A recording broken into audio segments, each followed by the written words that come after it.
السلام عليكم الاخوات.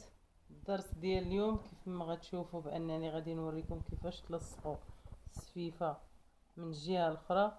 سبق وشفنا في الدرس السابق كيفاش كنديروا طراسل، كيفاش كنخدموهم، من بعد كيفاش خدمنا السفيفه من الجهه الاولى، ودابا غنشوفوش كيفاش غادي نخدموها من الجهه الثانيه بحال هكا، باش غادي تولي بحال هكا مسدوده من هنا ومسدوده من هنا. باش غادي نبداو، اول حاجه غادي ناخدو توب ثم السفيفه والطراسن. غادي نعاود، عندي التوب والسفيفه ومن بعد الطراسن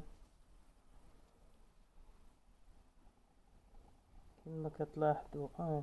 توب سفيفه طراسن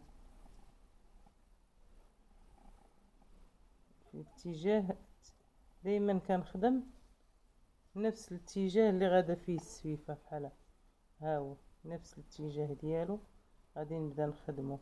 غادي ناخد هكا السفيفه والقيطان 3 في مره، غادي نخرج الخيط، ودائما ناخد الخيط في اللون ديال الثوب باش ما يجيش بينين الضربات ديال الخدمه.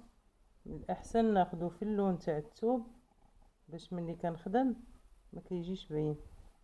وكيف ما كتعرفوا بان الخدمه ديال اليد ضروري كتشد شويه الوقت، ولكن كتجي مميزه على ديال الماكينه، ان ملي كتشوف لابس لبسه باليد كتعطيها قيمه اكثر من ديال الماكينه. هذيك بسرعه، هذه كتخدم على خاطرك وفي نفس الوقت خدمه ديال يديك.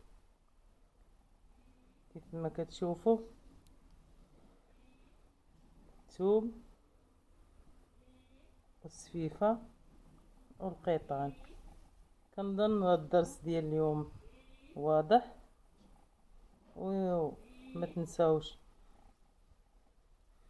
تشاركوا في القناة باش يوصلكم كل جديد ان شاء الله، وكذلك الصفحة الرسمية والمجموعة في الفيسبوك. وبالتوفيق لجميع العضوات ان شاء الله.